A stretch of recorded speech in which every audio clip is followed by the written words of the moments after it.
So all of a sudden, the monarch stallion lets out this blood-curdling yell I ever heard before.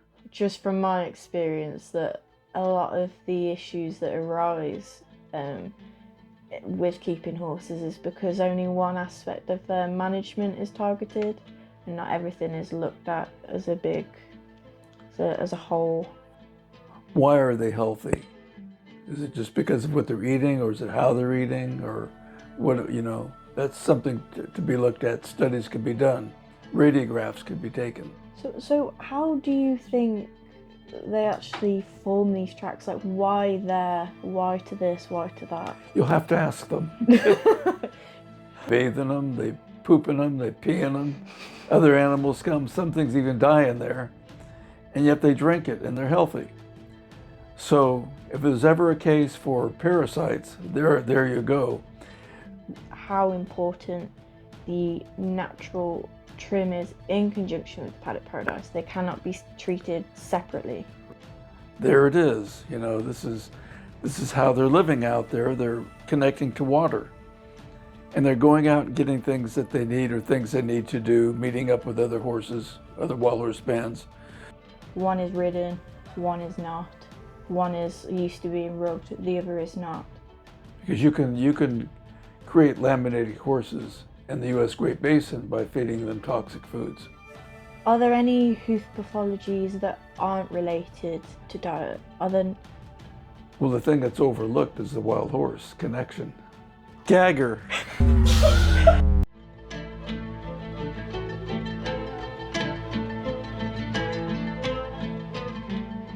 Hi everyone, welcome to Jaime Jackson podcast. I'm Edita, your co-host, and today I'm thrilled to introduce our special guest, Maddie Sharpe. Maddie has made waves as the youngest editor of an NHC-oriented publication, Happy Tracking magazine. Maddie's passion for horses began early, but a childhood chronic illness reshaped her path. She's turned her focus toward managing public affairs of a PB Paddock Paradise, a UK-based family-run natural boarding facility, established in 2018. Wearing many hats, Maddie has helped PB become known for its commitment to NHC principles. They offer a range of services, including retirement and rehabilitation. The interview took place on the 29th October.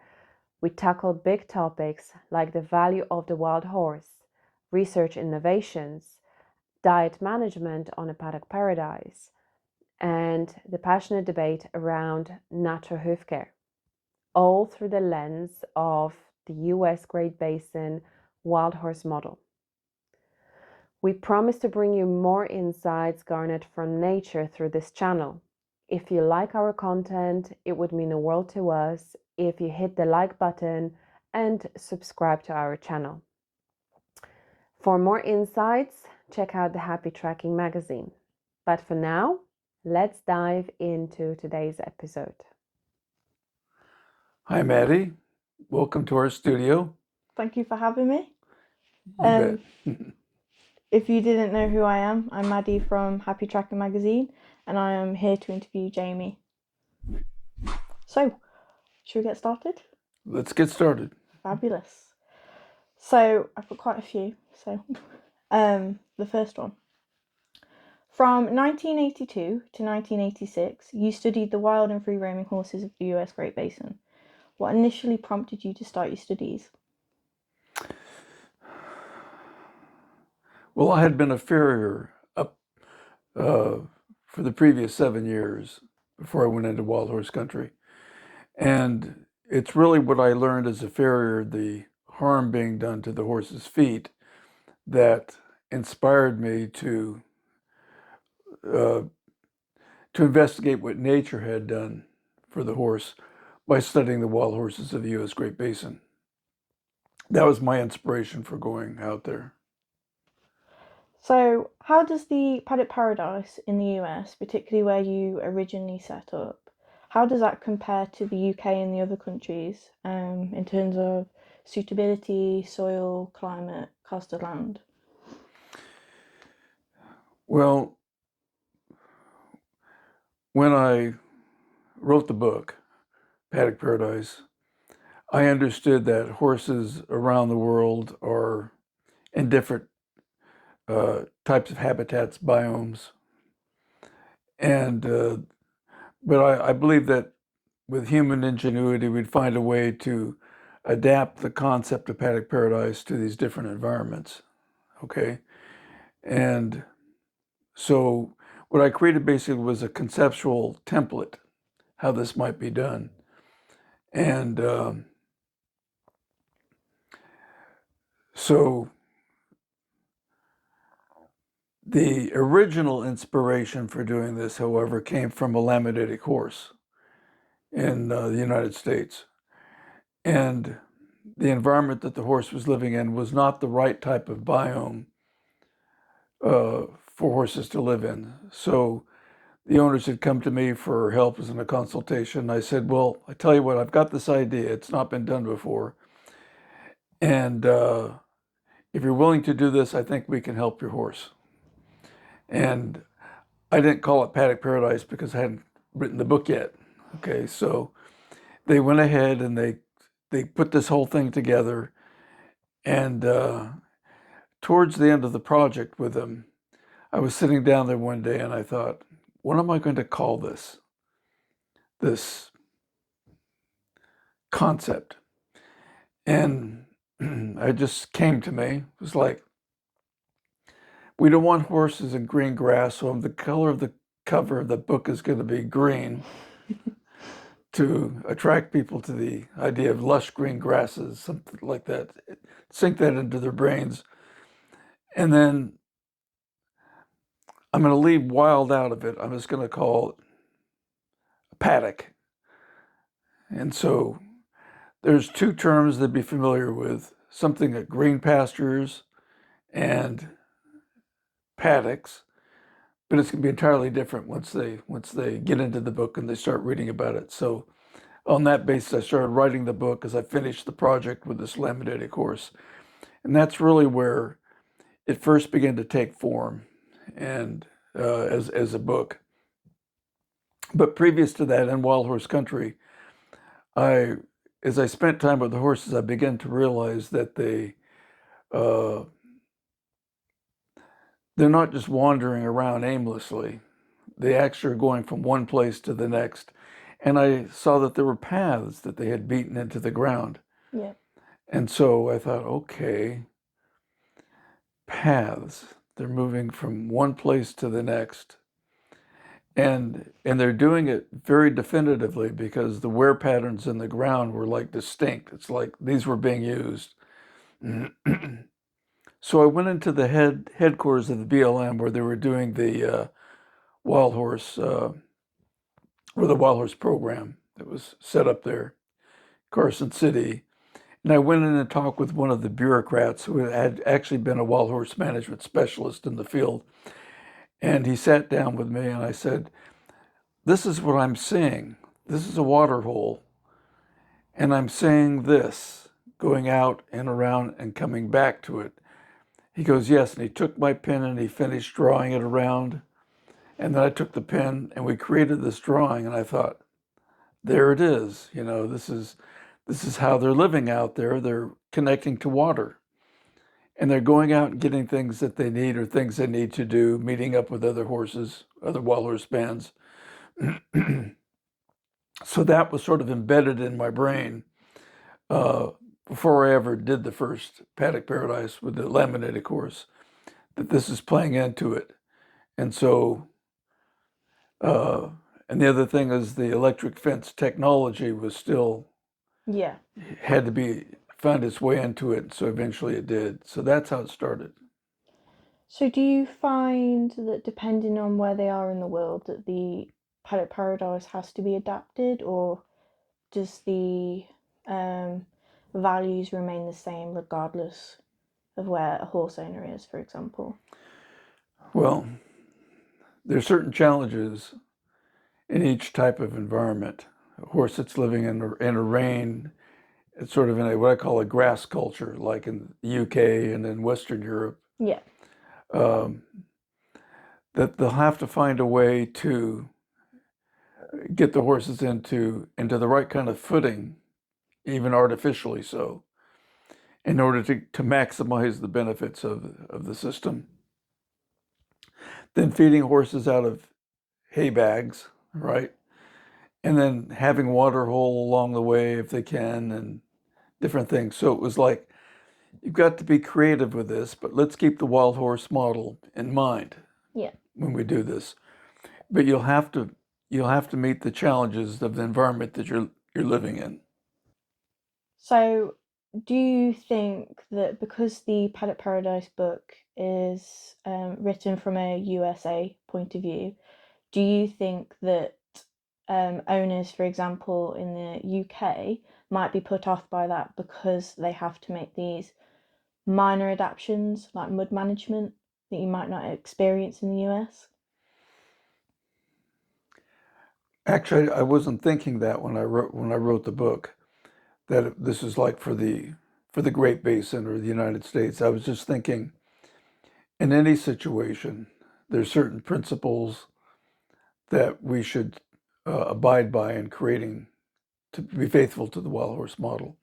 That'll mean that we might do things differently in the UK than we would do in the, let's say, a high desert part of the United States, Yeah. right? So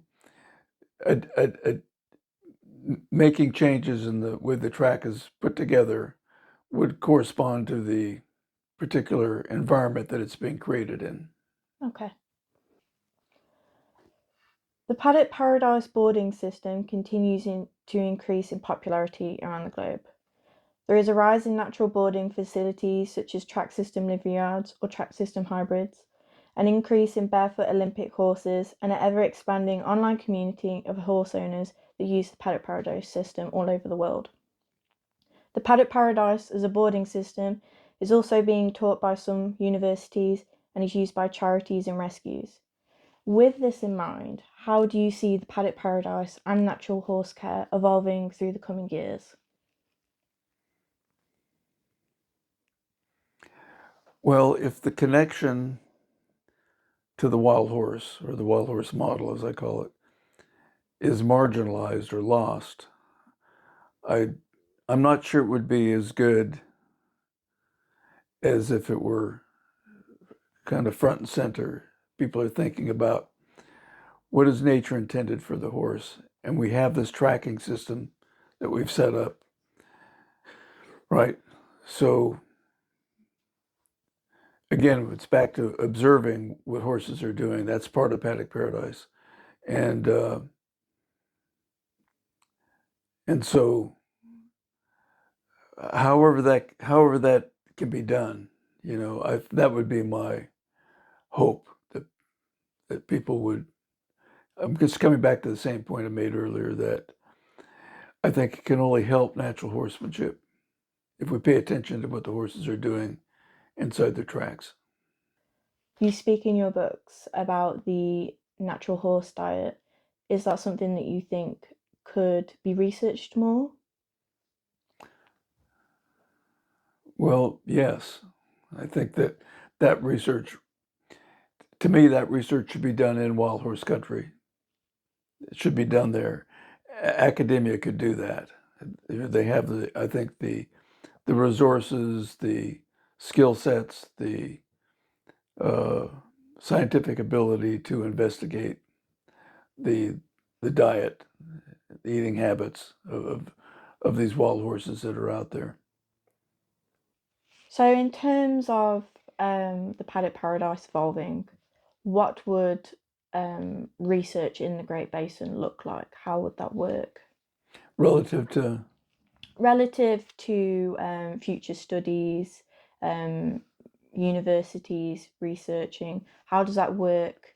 What would that look like as the Paddock Paradise evolves? What would that research look like? Okay, good question. I think there's actually a lot of things that could be looked at. And for example, I mentioned diet. That would be an important one that should be done, in my opinion, because diet is a problem with equines in domestication. That's why we see so much laminitis, colic, and so on and so forth. Things that we don't see in the wild.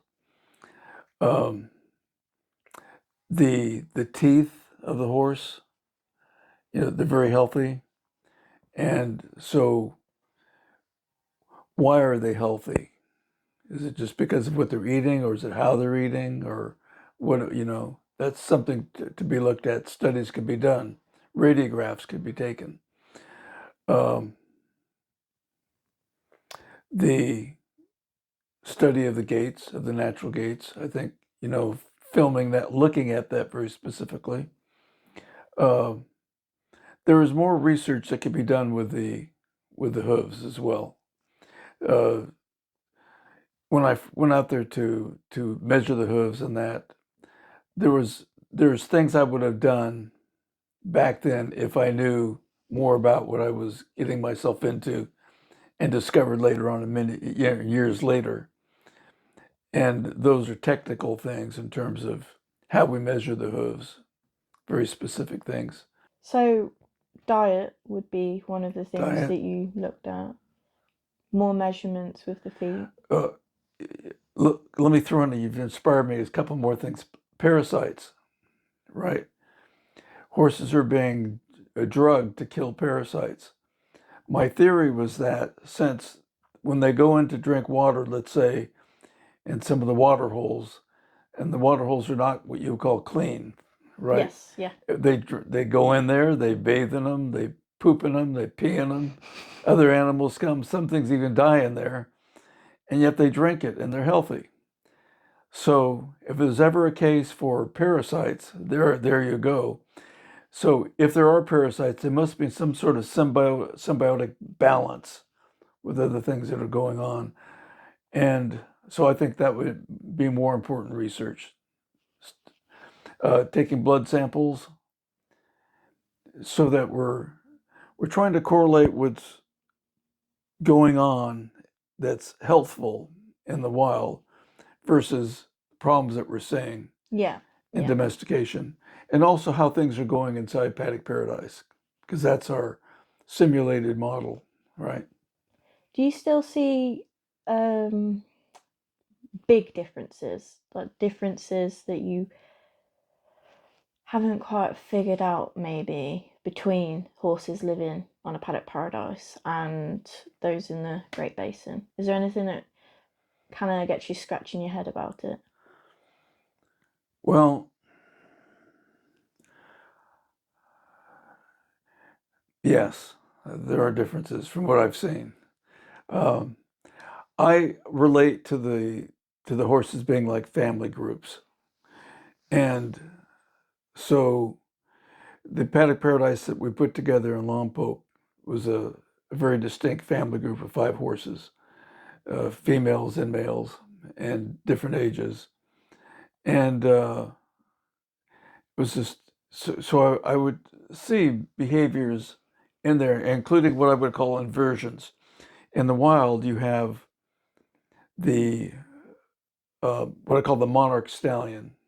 He's sort of the father of the offspring with mares. They're a harem society. Yeah. And so typically the stallion stays to the rear to drive the horse forward, but also he can see what's going on and relative to where the band is at. So they're very watchful. And so they stay to the rear. So you have that stallion pressure to guard and move the group forward. And then you have the lead mare, I call them, sort of leading the way. They know where to go. Yeah. Very interesting. And whereas in our Paddock Paradise, we had a stallion. He'd been gelded, but he was very definitely what I call an alpha type male. And he would always take the lead because he didn't have stallion pressure from other stallions. So he was going to get there first, And so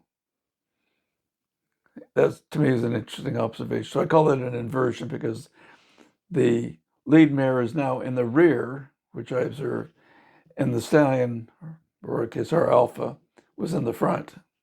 And everyone else bickered who was going to be next in line, because that's important too, you know. They're very hierarchical. So is that the biggest difference that you noticed then? Or Yeah, there's inversions, what I call inversions going on.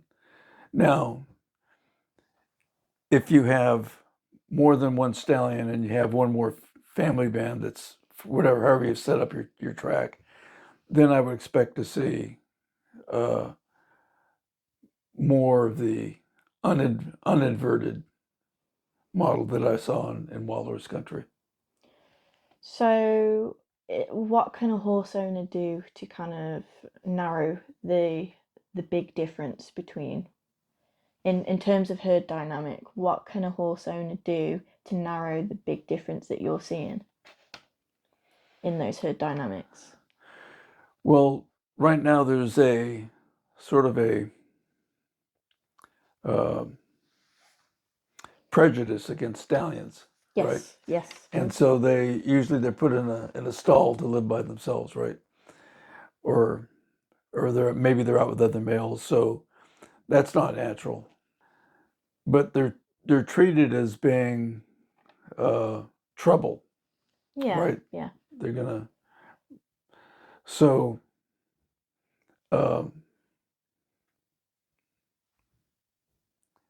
certainly breeding operations could take advantage of that, okay? But you know, if you're talking about a family group, the way we can distill out of that something useful is that there's definitely alpha personalities, alpha demeanors among males, and they would take the place of the stallion. You're going to get inversions, perhaps if you have more than one family band, Yeah. more than one alpha, they will divide out according to their likes and dislikes. And so that would be, to me, a study that could be done in Paddock Paradise. I've even talked about that before. That comes from understanding the behavior of the horses in the wild. But how can you how do you know what that is if you've never been out there? You see, Yeah. and if no one's looking, I mean, people go out there and look at the pretty horses, you know, but beyond that, you know, they're not going to spend a month at a time with them like I did to see what's going on. Interesting. Is there like a favorite memory of yours when you have sat and observed these horses and you know, documented what they eat and how they behave? Is there a favorite moment or memory of yours that you kind of look back on? Well, I have many, but there's one in particular that occurred early on, and I was camping with them at night, and in fact, I was laying down on the ground right with them, and no one was moving. It was just they're just going to stay put there for whatever period of time, and I'm just sort of getting ready to doze off, counting the stars in the sky, and which is how I put myself to sleep, you know, and waiting for a shooting star to come, you know. So all of a sudden, the monarch stallion lets out this blood-curdling yell I never ever heard before. And I mean, I just jumped up, you know. What in the heck is that all about? I wasn't even sure it was a horse, you know, but it was him. And then off in the distance, I heard another bellowing out of that same sound. And then another one over here. And then another one out over there. And so the stallions were communicating like a GPS system, you know, they were communicating with each other where they're at, you know. There was one other memorable and kind of an embarrassing one. Okay, it was my first encounter with one of the stallions, and I was sort of groping around out there trying to figure out what I'm doing, and I was crossing this field a volcanic field, a lot of rock all over the place, and I'm looking down as I'm walking, clumsily trying to get over to this little grove of trees, and I look up, and here's the stallion right in front of me, not too far away, and I thought, oh Lord, now what, Uh-oh. Anyway, I got out of that okay, but that's another story. Oh God, I bet you're full of stories. Yeah. So you first published the Paddock Paradise book in 2006. With the knowledge you have now, Actually, 2005. 2005. Right. That's when I first wrote it and published it, and it looked a little bit different than the one we have right now. Oh, I see. Okay, well, bad me. 2005. So with the knowledge you have now, you've gained since its release, would you change anything about the book? Well, I did revise it once because I had created the tracking system there in Lompoc, and I learned a lot during that 8 years. So I did change it, and it's the sort of thing that as new information comes, things evolve, I feel like a responsibility to update the book, like I just did the natural trim principles and practices that I needed to update it. So Could you talk us through some of those changes that you've made? What did you notice between the original release and you kind of is it Lompoc? Lompoc. Yeah, Lompoc. You're talking about the Paddock Paradise. Yeah. Yes. Okay. Well, when I wrote the book,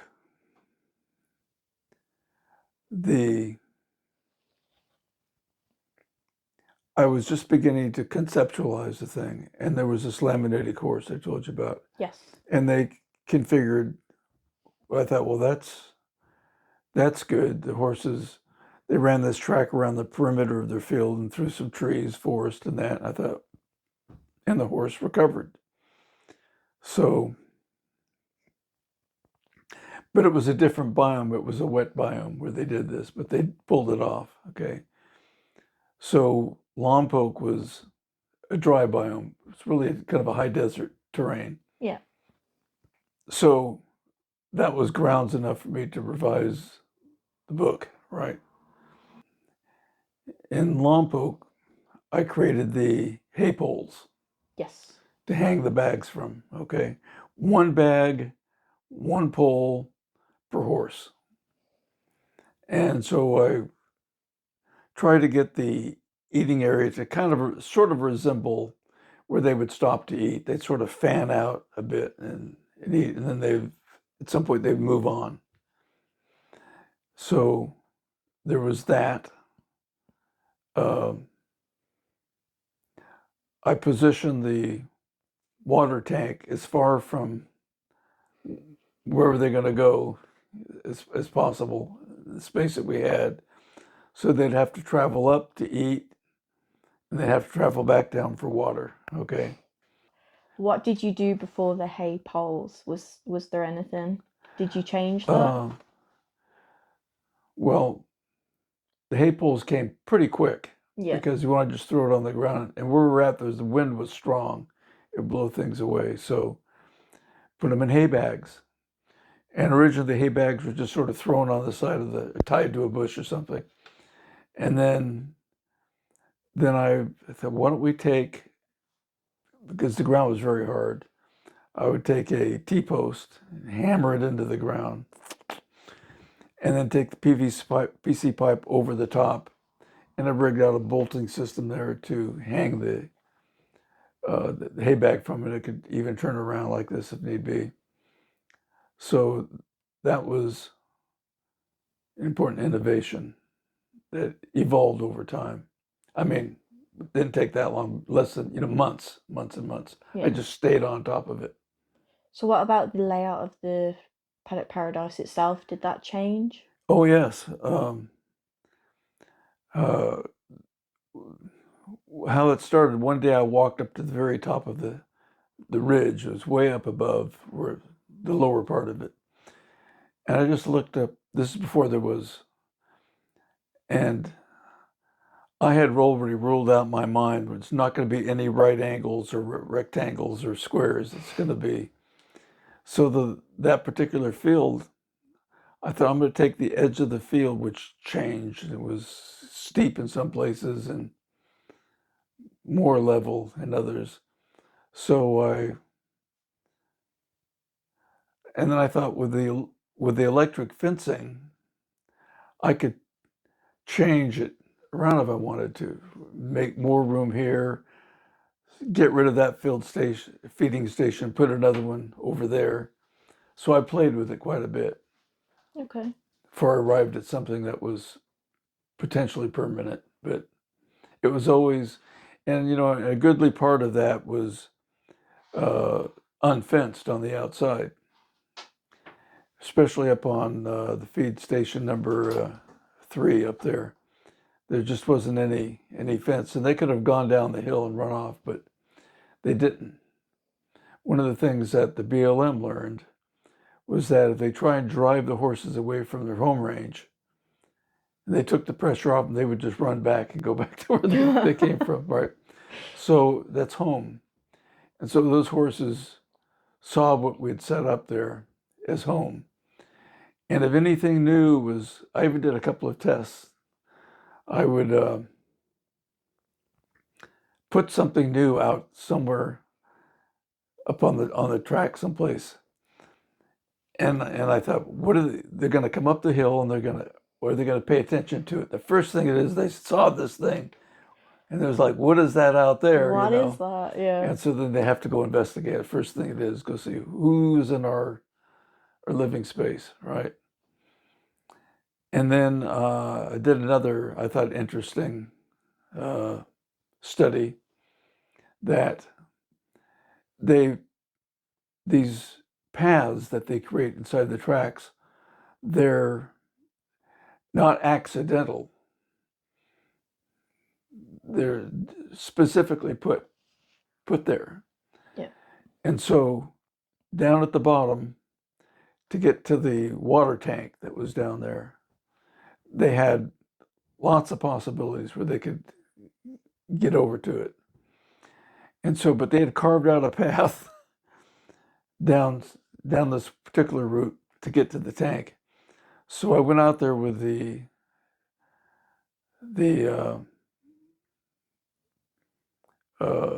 this thing I had tied chains behind our vehicle or ATV, and I went out there. I just obliterated it, and I went in different directions, so it looked like there was never anything there at all in that whole area. Confusing though. And so I'll say, what are they going to do? And then I went ahead, before I did it, I measured the distance down the fence line where so I knew, and I had photographed it right where it was at. I measured it, and by God, they recreated it right where I had obliterated it. That's crazy. Yeah, so what's going on in their minds? They're creatures of habit is what they are. So how do you think they actually form these tracks? Like, why there? Why to this? Why to that? You'll have to ask them. There's no observations that you kind of no theories. I don't know. You don't know. All I know is that they're that way, and if it's going to change, it's because they changed it for some reason. Okay. Yeah. And but I just noticed that they were particular about where they would. It's not that they couldn't go other places just to run around, which they did. They get into these fits where they're going to just sort of jump up and down and have a time, But so did you, going back to your original Paddock Paradise? Yes. When you made these changes, whether it was moving where you put the hay or incorporating new areas of a track, What sort of differences did you see? Did their movement change? Did their behavior change? Where they spent their time? Did anything change when you made these new? If I made a change, they would Yeah. go check it out. Yeah. That was the first thing they would do. And then whether they were begrudgingly putting up with it or whatever, they quickly found their way through there with their paths.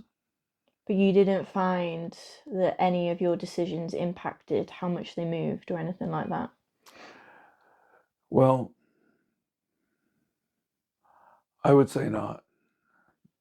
Um, I had actually set up the track in parts of it in one place, and then I would move it. Let's say move it out to increase the length of the track. So I did experiment, with uh, what I was going to do. I was constantly experimenting, and um, I always kept in mind, what they do in the wild. They're going to stay together. They're going to create their paths. Do you think owners that have their own paddock paradises, do you think they should be making changes to, I don't know, maybe introduce new things, or do you think once they find a layout that works, it should be left? Well, in the book, I encourage people to experiment and to adapt the concept to the land that they have. And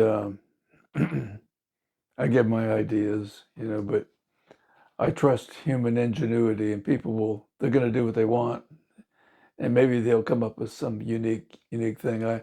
I don't really know what people are doing, to tell you the truth. I've had a few consultations, and to a certain extent they'll listen to me, but they're kind of excited. They want to do it their own way. So go ahead, Can you kind of elaborate on your consultations? So what do you kind of talk to them about? What what do you do within these Well, consultations? they'll have basic questions, first of all. Should I do it this way or should I do it that way? And I would say, try both. That's what I did. Experiment, see how your horses respond to it. Um, don't put everything down. If you got a hay barn, don't put your water there, your feed stations there, and then nothing else out to encourage movement, So spread things apart, maximize uh, the track length. Uh, don't pick just the nice spots. Take them through the roughest part, and things like that. So that actually ties in with my next question. For people that have tried to set up a paddock paradise and it's not worked for whatever reason,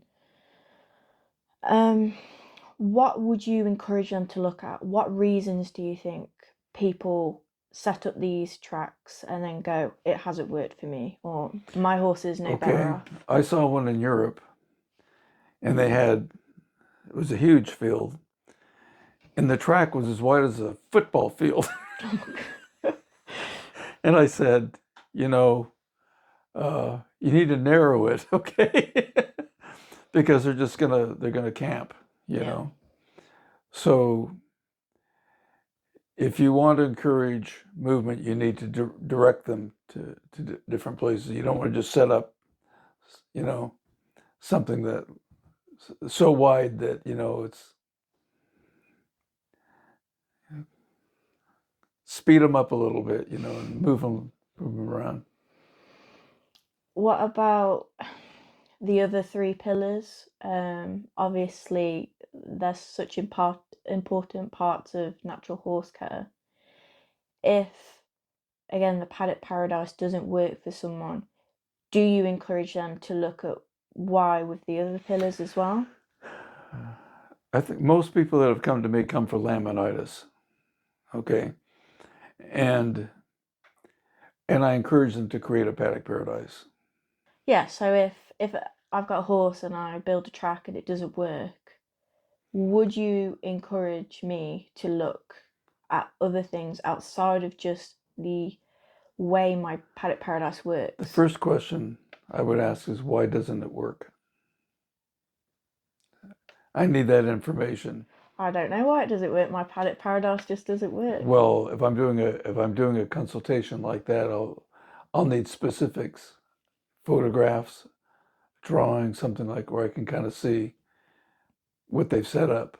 If I'm not there myself, I had a couple of them that I did in Southern California, and I said you can't do it like this, okay? And because again, it was set up for the convenience of them rather than Yeah. for what the horses needed to do. So, I mean, there's so many variations of tracks, for example. Just off my head, there's surface tracks, there's grass tracks, there's equicentrals.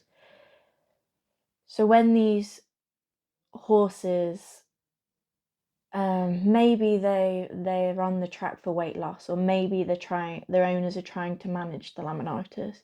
If these tracks aren't getting the owners the results that they want, what areas do these people need to be looking into? I have a consultation form that goes on for quite a few pages, and they got to fill it out.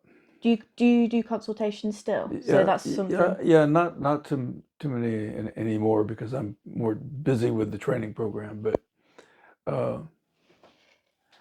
you have to gather information about diet. First, the first question is what problem are you having with your horses? Okay. Okay, start there. That's the number one concern. And invariably, I learned if I leave the questions wide open, they won't answer them. You know, they're stuck on something. So I ask very specific questions, many of them. I need data. Yeah. You know, who's doing your hoof work? Because I need to know what the hell they're doing, you know. There's lots of questions in there. It's very technical. My questionnaire is very technical. Lots of questions. Getting that information I need to evaluate what has gone wrong. So they can tell me whatever they want about how wonderful it is, how terrible it is. That's not what I'm looking for. I'm looking for specific information about what's going on, whether they're being fed, you know, what is their lifestyle like, things like that. Very specific questions.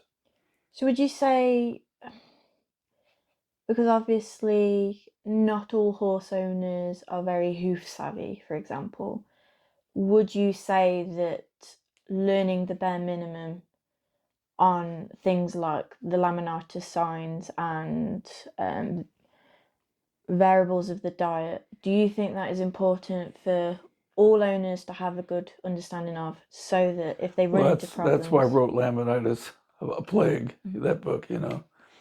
But I'm usually the last person in the line that they contact. Yeah. They've gone through the farrier, they've gone through the vet, they've gone through more farriers, more barefoot trimmers, on, and finally they come to me. And I've had several problems of not being able to get people trained to them, and so the vet's pressuring the horse owner to get out of me to euthanize the animal, to give the euthanasia order. I've done several of those in the past couple of years because I had no one that could get to the horse to that I feel would be qualified to do the hoof work. Would and you? Sorry. To look at things on the ground, you need to have people with boots on the ground. Yeah. To deal with this stuff. So is that one of the challenges you think horse owners are facing with the failure of their tracks? Well, if we're talking about a track that's set up and just lush grass, and if they eat it up, put them in putting more, I think that's self-defeating. Yeah. And they have to be challenged on that and educated. If you don't do this, the problem is going to continue on, no matter what. And the horse may die, because laminitis kills a lot of horses. It's a big killer, right along with colic. Yeah. Do you think the Paddock Paradise model is still beneficial to horses if their owners aren't willing to part ways with management practices like shoeing, stabling, limited turnout? Well, I'm one of those people. I put ideas out there, suggestions, recommendations, and they can either act on it or not. Some people are much more in their face and going to try and talk them into whatever. But if we look outside of laminitis, so for example, just stabling, it restricts their socialization with other horses and their movement. Do you think a horse can still benefit from being on a track and being stabled?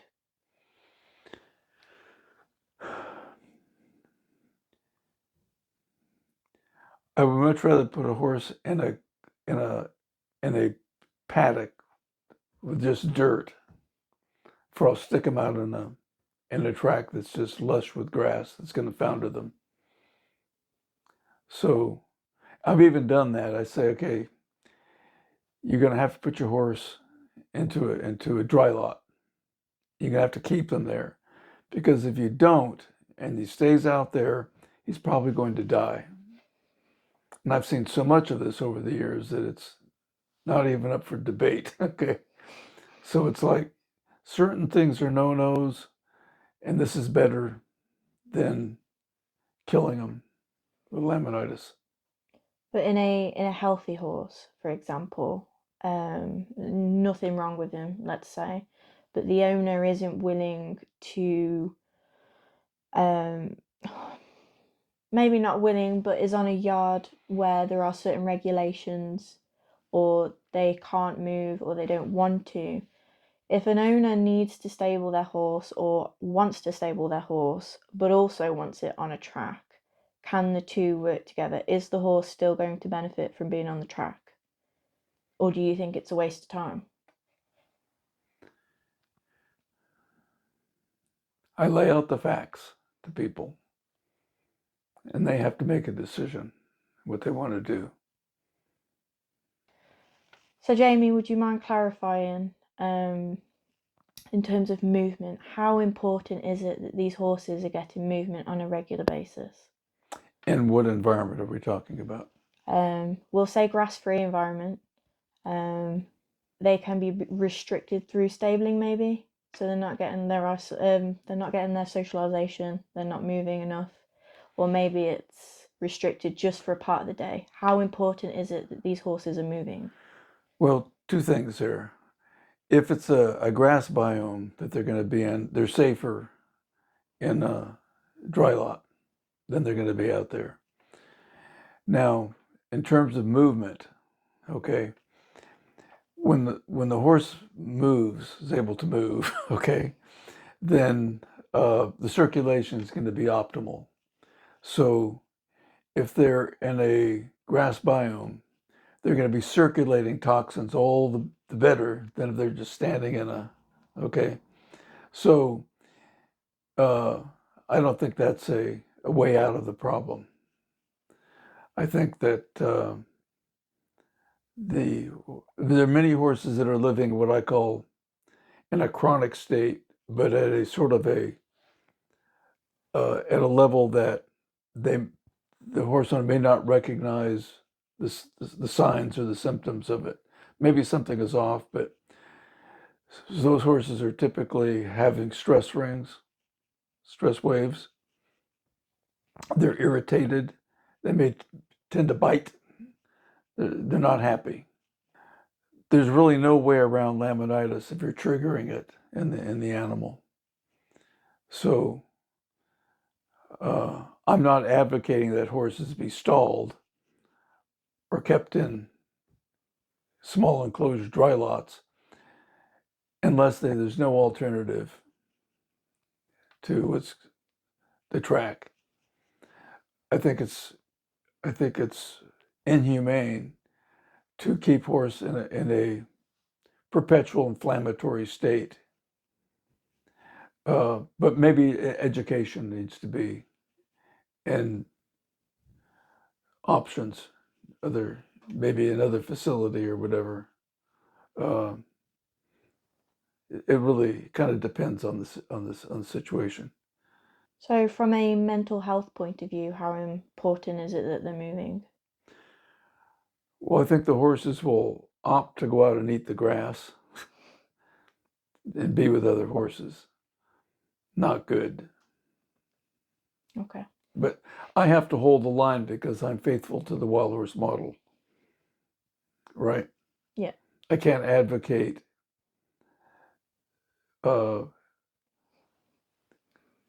laminitis in horses, putting them into an environment that I know is not safe. At the same time, I think I have a responsibility, like in this interview, of advocating for uh, positive changes and providing safe habitats for horses. So, you've just made a point about movement, grass, and chronic inflammation. Yes. Can you elaborate on the connection between this chronic state of inflammation and laminitis? Okay, when I say that the horse is in a chronic state of inflammation, I'm referring to uh, one of the signs of laminitis, that the that the hoof itself is under the dermal structures inside the hoof are inflamed by toxicity coming from a diet or something that's been put into the horse that's incompatible with its species digestive system. So that erupts in the hooves in different ways. You see different things. These are the signs and symptoms of laminitis. That could be stress rings, stress waves in the hoof, or blood showing up in the stratum lamillatum at the bottom of the hoof. Um, the horse not moving right. The horse is uncomfortable. Uh, maybe there's a change in the growth of the hair on the body. Uh, things like that. Things I would be looking for if I were called in to evaluate a horse that's in an inflammatory state. Okay, you've just made an interesting point. You said that laminitis. How how does outside of diet can laminitis occur in any other way? Is it just through something being ingested or injected that is toxic? Can it occur in any other way? First of all, my starting point is the wild horse, where there is no laminitis, Yes. inflammatory state going on. So once you see that, as I've seen it, that's sort of a virgin state, okay, then it becomes really easy to identify the markers of laminitis, okay? Uh, but I'm just sort of privileged to know that from having spent time with the animals in the wild. But when we now know through NHC science that there's specific signs and symptoms that horse owners can be on the lookout for to know that their horse is in an inflammatory state and it's time to make a change. Okay. So I've read I've obviously done some research on you and my own experience. I know you talk about a condition called WID. Could you just kind of explain what that is to the people watching? Sure. WID is whole horse inflammatory disease. So we're back to the inflammatory state. Yes. Okay, so that originates, according to research that's been done, in the lower digestive tract, where certain bacteria that are harmful begin to proliferate out of control. And they acidify the environment, creating ulcers in the digestive tract. And that opens the migration of pathogens, exotoxins, endotoxins out of that part of the horse and begin to circulate through the vascular system, ending up in the hoof. So when we go back to your earlier question about, is it good for the horses to move? Even if they're out in green grass, you're just circulating these things that are coming out. And so then the signs begin to emerge. For example, stress waves coming down and pain. The natural gait complex falls apart. They can no longer move naturally. Their behavior, they're irritated, inclined to bite. They're tired of being ignored, you know. And if the horse owner doesn't understand where that's coming from, then they become vulnerable to taking drugs and other things that don't address the causality of WID. Okay. Is it similar to the way that EMS works? I know that laminitis and EMS can go hand in hand, but you're talking about like a whole body issue. Is it similar? Is it the same? I think even in humans it's true. And the science is looking at, whole body inflammatory disease, even showing up in the teeth and diabetes, things like. So I think these metabolic diseases that are plaguing horses all stem from WID. Okay. These things circulate not just to the hoof, the blood system goes everywhere, right? And so it's causing abnormal growth. I think things like cancer, diabetes, you name it, where the body's breaking down. I think we can track that to lack of exercise, of your horse, close confinement, not the ability to not only eat the right things, but to eat the way the horses do in the wild, that is to travel to eat, to move, right? Yeah. To me, those are things that build good health in horses. Paddock Paradise is a jewel done right for horses. So obviously diet is super important. Absolutely. What you're saying then is that no matter the amount of movement a horse is getting, if they are ingesting or being exposed to something that is toxic and causing inflammation, You're just circulating the toxins throughout the entire body. So what would you then say to people who can't have a grass-free track? Are they better not having a track at all? Are they better, I don't know, maybe just having a hard standing area? What would be your advice? Well, I would say this, that it depends how much grass is on the track. If it's just here and there, first of all, I think horses prefer to eat a dry forage because that's what they do in the wild. Okay. And so if there's not that much, it's, you have to build a toxicity level. We discussed earlier, before our interview, that the toxicity is going to build up in the system. Yes. Right? It's not like a super quick At some thing. points it reaches a crisis level. Yeah. And bang, down comes the stress wave. And then if we're just piling on the toxicity on the horse, then these stress waves will just stack up on top of each other, deform the hoof, so on and so forth. If a stress wave emerges and then it's followed by what I call a healing wave, the wall is clean, right? It's not marked with stress waves. Then the horse it's trying to heal, or the toxicity is taking longer to build up, depending how you're right, until another one explodes. Down comes another one. So that gets into how the hoofs are also dealt with by the trimmer or whoever's doing the hoof work. Are these stress lines that you're referring to, are they always caused by inflammation? Is it always a response to something inflammatory? Yes. That would be my opinion, having dealt with this for decades, that when the stress wave comes down, it's time to have a talk. Okay. So throughout your career, you've obviously given talks all over the world and you've worked with a bunch of different people. Do you find the issues owners experience with not only setting up and maintaining their paddock paradise, but also the health concerns in their horses to begin with, differ depending on where they are in the world?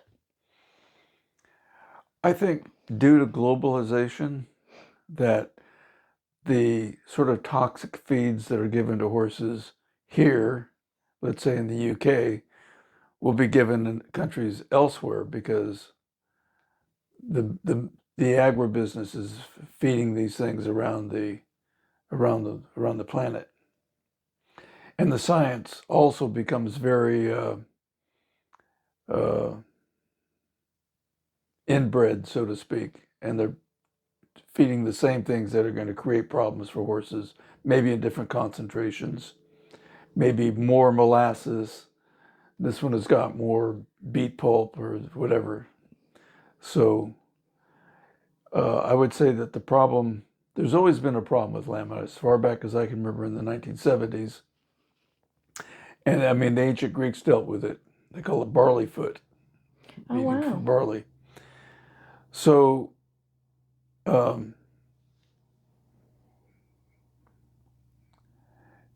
I think in those habitats that are closer to the Great Basin, if they're following the wild horse model, they're going to have fewer problems than people who are going to ignore that. Yeah. Because you can create laminated horses in the U.S. Great Basin by feeding them toxic foods. Okay. Are you seeing the same sort of hoof issues? For example, here we struggle with mud a lot if tracks are unsurfaced. Do you see the same hoof pathologies, the same hoof issues here as you would, say, somewhere? I've seen them all over the place, across Europe, across the United States, Canada. So, for example, I'm just thinking of thrush, for example. A lot of people equate mud as the cause of thrush. Obviously, here being our winters are very wet.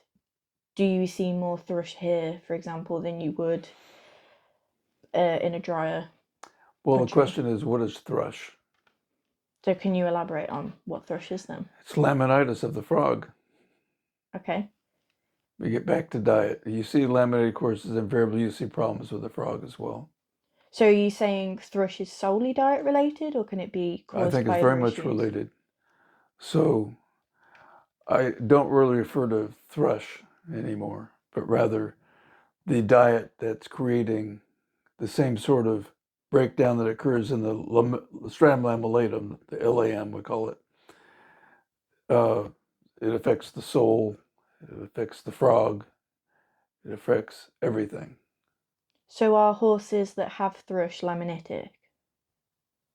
Yeah, you'd say so. Yes. Yeah. Okay. So because you can take samples of the frog and say, oh, well, there's fungus in there. There's this and that and the other. You can do the same thing with an infected stratum lamellatum. You can find all kinds of junk in there. They call it white line disease, which is a misnomer because it's not the white line, it's the stratum lamellatum, okay? I'll say that 3 times Yes. fast. So can you just go into white line disease, for example? Can you go into why white line disease is a thing? It's the same thing as laminitis.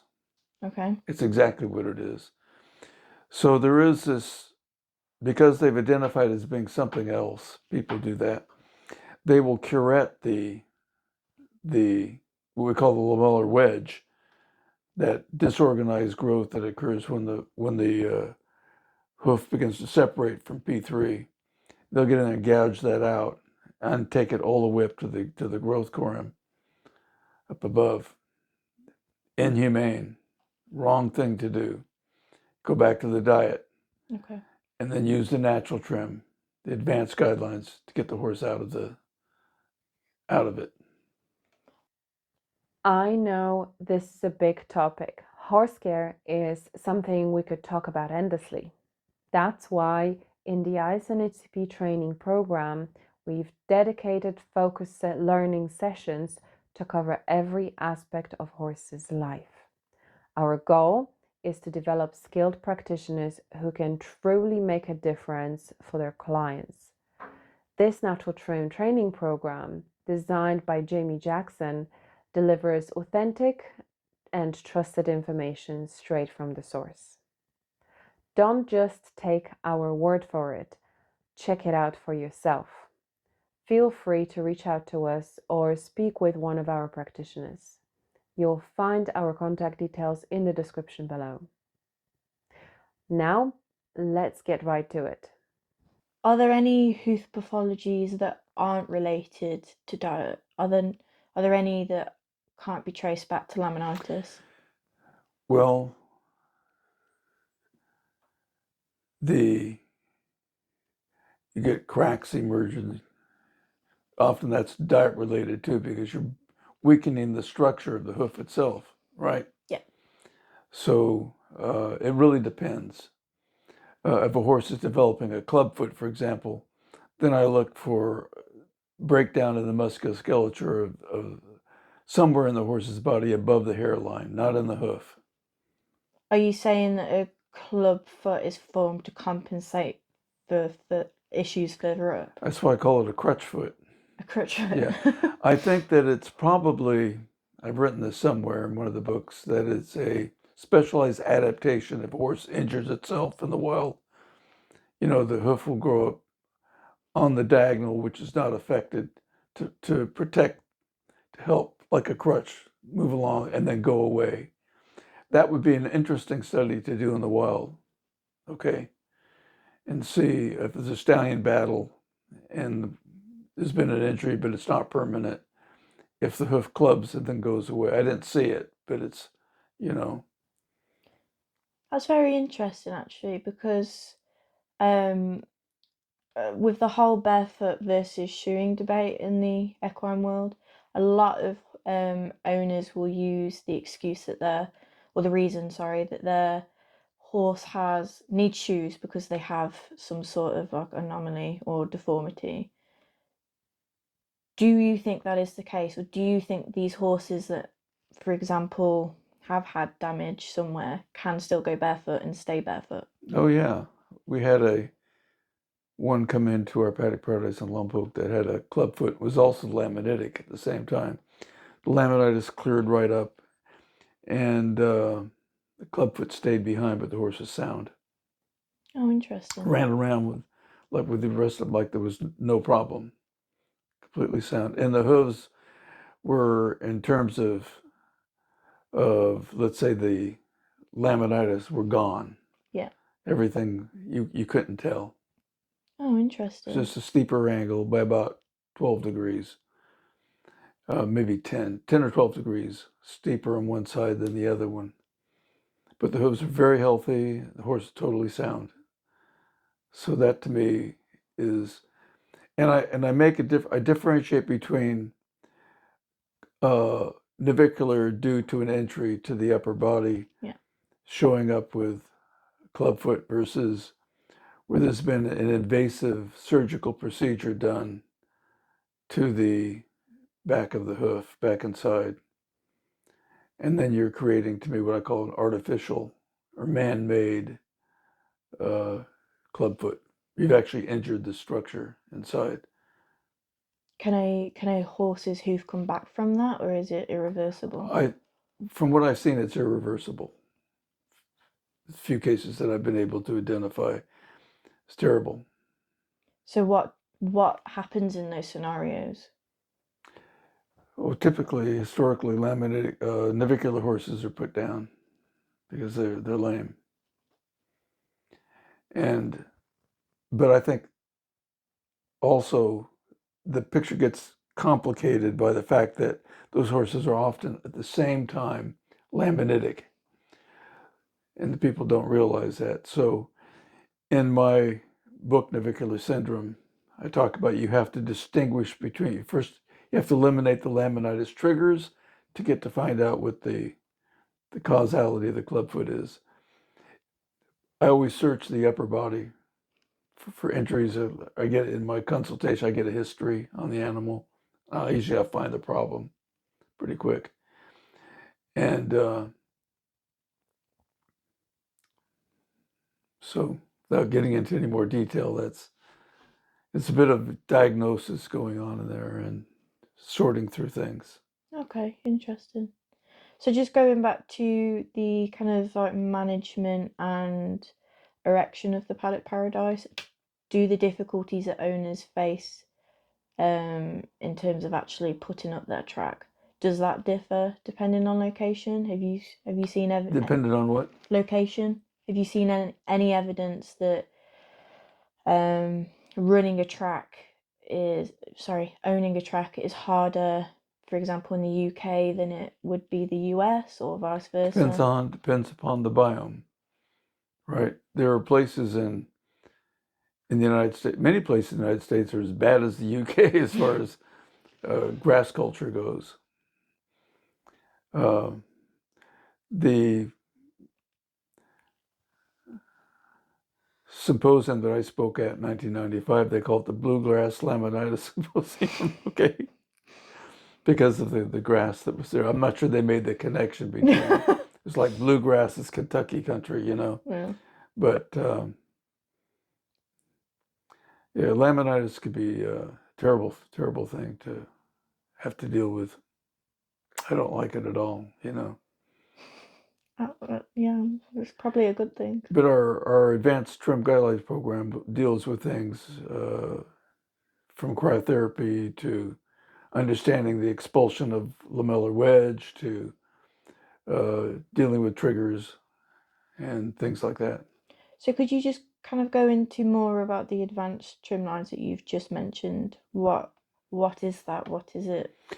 Well, our training program, the ISNHCP training program, is sort of built on two levels. One, there's sort of the basics, understanding how to trim the hoof, okay, and it's in a more normal state, okay. And then, but when things go wrong from this sort of pathology, things can get very deformed. Things can go awry and slippered and bent back over. All sorts of problems can. And so the question is, how do you deal with that? So we measure the hooves differently because of the deformity, and we understand the healing powers of nature are very important. Understanding how those work in these situations like this, and then we go back to the four pillars and the owner responsibility, what they need to do to be part of the team. That's a very important part of ATG, is that there has to be rules that are going to be followed by everybody that's involved, or the horse is going to die when you get to that type of laminitis in its worst forms. So the people that you train to trim, I'm not quite sure how it works. Do they all have Paddock Paradises of their own? Well, no, not necessarily. I mean, a person could live in town and do the work, you know, and go out and deal with. But I certainly, in the laminitis cases that I've been dealing with, I always find out if there's a Paddock Paradise available in the area, or can they put one together if they've not already decided they're going to do that. Okay. But the people that you take for your training program, do they need to follow all of the four pillars, or is it? They're well, the academic part of the program goes into Paddock Paradise. That's part of the training, but that's all about covers all the pillars. What I call natural horsemanship awareness, which is to understand the relationship between behavior and movement. Okay. Okay. So you're just forced to do something because the horse can do it before he breaks down, it becomes navicular, right? Yeah. So and understanding why the horse is troubled, maybe biting, being difficult, trying to defend itself, even if you're not assaulting the animal, things like that. So yeah, all the 4 pillars are important. Could there be more done in that area? Absolutely. If we had an exemplary paddock paradise like we had in Lompoc, then you go see that. If you can actually get to one and see how it works, see what the hooves are supposed to look like and what soundness looks like and what have you, that would go a long ways. I would want that to happen, So, in your opinion, what is the most crucial aspect or value of the natural horse care or the paddock paradise that is overlooked by both horse owners and professionals?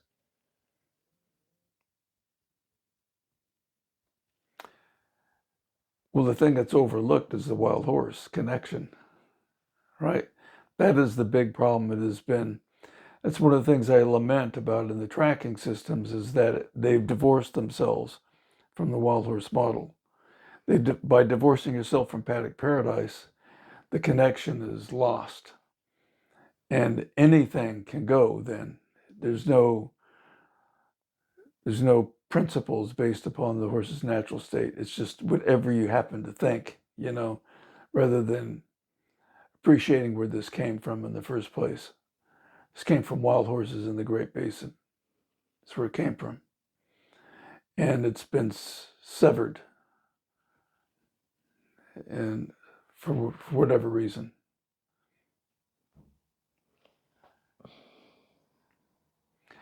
Interesting case in point. So you've got 4 pillars. People will arrive at NHC coming down one of those usually, but not all of them, right? And then they get to the core of it and they say, wow, this is going on in here. Yeah. How come I didn't hear about it? Well, because it's been marginalized. People can call the natural trim anything they want, When you divorce it from the wild horse model, it can mean anything, and that's exactly what we see happening. And a lot of harm has been done to horses at the hoof by misrepresenting, either intentionally or from ignorance, what it is. It's defined specifically in terms of the wild horse, the Great Basin. So, could you kind of explain what that entails, what that looks like? For example, you've just mentioned that some people use the paddock paradise and natural horse care separately. Okay, how about this? Paddock paradise is fairly accessible. Some people have land, they can build these things. People hear about it, they want to go, this is interesting, I want my horse in there, whatever the case, right? And never learn a thing about the wild horse. Okay.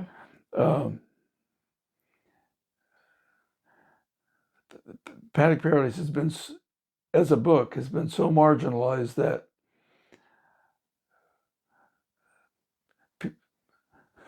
I had one person ask me to check out their client's horse. This is back in California. And so I went there. And so the person said to the owner of the property, this is the man I told you about with Paddock Paradise. And she had a copy of the book, and she said, you wrote this book? I thought so-and-so wrote the book. Oh, no. Yeah. It was like, there's no connection between me and the natural trim, no connection between me and tracking systems or anything else. It's been completely marginalized. And there's reasons for that, but that's another discussion.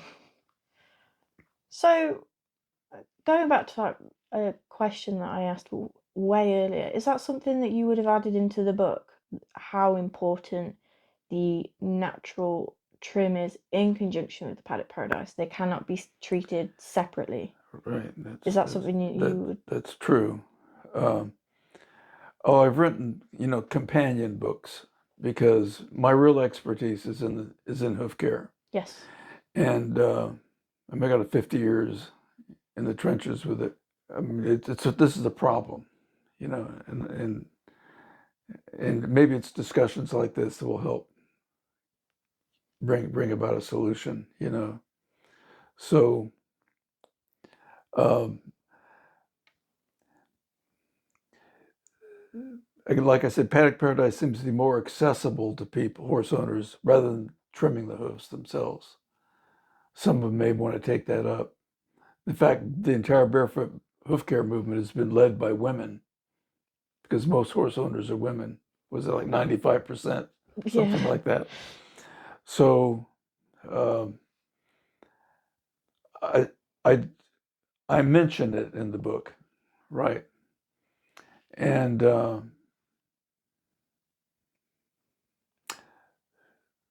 but I thought I'm gonna write about that in these other books. Too Okay. big of a topic. Yeah, it's like it's in there if you look for it, but it's not front and center. It's very much marginalized. Okay, so It's a shame because I think, just from my experience, that a lot of the issues that arise um, with keeping horses is because only one aspect of their management is targeted, and not everything is looked at as as a whole. that's the wild horse connection lost because if you go to that, then you begin to ask, well, what are the hooves supposed to be like? Yeah. You know, how do they eat? Not just what they eat, but how do they eat? Uh, do they have to come in at night, or can they live out 24/7 like, you know? So what do you think the way around this is then, to get around just this, as you put it, divorcing Paddock Paradise from the other pillars? How do we as a community encourage our management to be looked at as a whole? Well, of course, education, right? So however we can bring the wall horse model back into the picture, it's going to take people, wanting to do that instead of trying to keep it out of because it conflicts with what this other thing they're doing. But I appreciate that you've come to talk with me about this because this is one of the things we're talking about is that the Wallers has been left behind. So do you want to go into that a bit more? Do you want to kind of expand on your thoughts about what you mean exactly when you say the wild horse has been left behind? What is it you want people to know? First of all, that it's there in the background and why it's important, right? Why is the wild horse important in this? Because there would be no Paddock Paradise, no tracking systems had it not been for the wild horse. Me going out there and seeing how they're moving around and bringing that entire paradigm shift to people who are at least open to it. Okay. So if you could tell everybody watching one thing, would it be to remember where the roots of natural horse care lie? Yeah. Yeah. I wrote a book. My first book is called The Natural Horse Lessons from the Wild. I have updated it recently, and I put Paddock Paradise in it and the natural trim, the basic program, and updated other information in there as well at the front of the book. Um, that would be a good place. I think it should be the Paddock Paradise has sold thousands and thousands of copies, and the natural horse has been left behind. I think probably because it's more of a foundational work that leads into the four pillars. Yeah. Right. And yet it was an inspired work at the same time. And I think of all the books, it's probably to me, the most important one. Oh, that's interesting. So going back to the wild horse, why did you choose the Great Basin for your research? Well, there were wild horses there, but I still didn't know for sure what I was going to find. Remember, my understanding about wild horses was what a lot of people thought about them, that they're basically straggly, unhealthy, broken down, lousy hooves, so on and so forth. But that didn't make sense to me either. So I overcame that. But it was one of my clients picked one up, and that's when I first saw a wild horse foot. They had just got it right out of the corrals, and that led to me going out there. But in the sense that there were thousands and thousands of these horses, of all different colors and sizes and what have you, that were sound and healthy. And then as I began to do more research into the history, at that point, they were already saying this animal had been around the species for over 1,000,000 years. Wow, Yeah. that's a long time. It survived, right? Yeah. Will our species will survive, you know? And so that was my impetus for going ahead and studying the animal. That history was on its side, the genetics were on its side, the reality of their lives. And so the Great Basin, I learned, was really representative of their adaptive environment. They obviously didn't grow up in lush fields or they would have foundered and gone extinct. It's very possible that some earlier related species of equus perished that way. It's very possible. Oh, wow. So this is going to be my last question. It seems that the further we stray away from the natural horse model, the more expensive it is to keep and manage horses. We also get a multitude of different health concerns to tackle as horse owners. What do you say to people who are put off by using the natural horse model and the Paddock Paradise model because they don't understand the connection between wild and free roaming horses and their domesticated horses? Well, first of all, it is a fact that many people have denigrated the wild horse as being a useless thing, only to turn to it later when their own horses were in trouble. So I think education, maybe a little desperation thrown in there, uh, you know, has made this whole thing happen. I think that I put the information out there and you had people who responded very positively, other people rejected it out of hand, and maybe some of them got left behind, but it's taken on its own momentum, you know. So like you pointed out earlier, there's paddock paradises all over the planet at this point. And the natural trim is a little bit trickier. I understand that. But did that answer your question? I suppose just maybe expanding on the, how do I put it? From my experience, a lot of owners don't go down this route because they think comparing domesticated horses to wild horses is silly. One is ridden, one is not. One is used to being rugged, the other is not. What do you say to those type of people with that type of mindset? Maybe I'm the wrong person to say anything to them.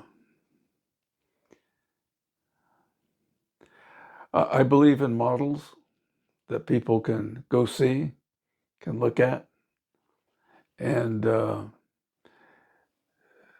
you've even said to me, you know, I've got to see the thing. I can't just read about it, Yeah. you know. So Lompoc was such a model that people could come and take a look, and it inspired a lot of people that came there and saw it. It was like, wow, this is like really something. And it really was. It was great views across the mountains. It was different, completely different. No right angles. The proof was in Anywhere. the pudding. Yeah. Yeah, the proof was in the pudding. Okay. Fabulous. Is there anything else that you want to tell the people watching? Any advice? A message at all? I think that if you've heard about it out there, give it a chance. Look more into it. Go to the source and get the truth. Fabulous. If someone says to you, the wild horses are not worth, and ask them, have you ever been there? What do you know about them? Have you published? And then just walk on around them and just keep going. Well, thank you very much for letting me interview you. It's been a pleasure. Well, thank you, Maddie, for coming in and asking me your great questions. I have probably another 20 questions to ask Jaime here. So if you're interested in we're going to be going over some hot topics and some more hopefully interesting questions. If you're interested about reading any of those, you can do so by subscribing to the Happy Trackin magazine. That sounds like a fishy story. It's wet, but it's not fishy. We're going to have to do this in 3 parts. Apparently I'm not allowed to tell you. Enough questions. So you can already start getting stressed out, okay? Okay. Okay. So what type of pastries do you like?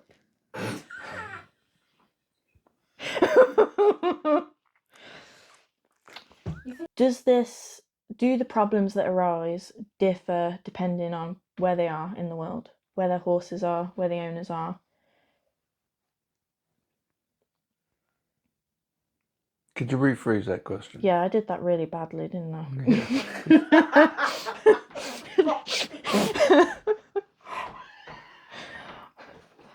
I told you I can't take her anywhere.